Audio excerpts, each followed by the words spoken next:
जय जय श्री राधे, जय श्री श्याम सभी भक्तों को। आज हम नई वीडियो बना रहे हैं। कई दिन हो गए हैं हमने कोई भी वीडियो नहीं बना पाई है।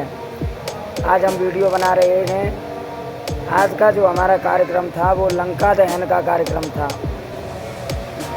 तो आज हनुमान जी द्वारा लंका जलाई गई। कल यहाँ राम सेतु का कार्यक्रम रखा गया है। यहाँ पे जो राम सेतु का पुल बनाया जाता है, बहुत ही सुंदर विशाल, यहाँ का बहुत ही फेमस पुल है।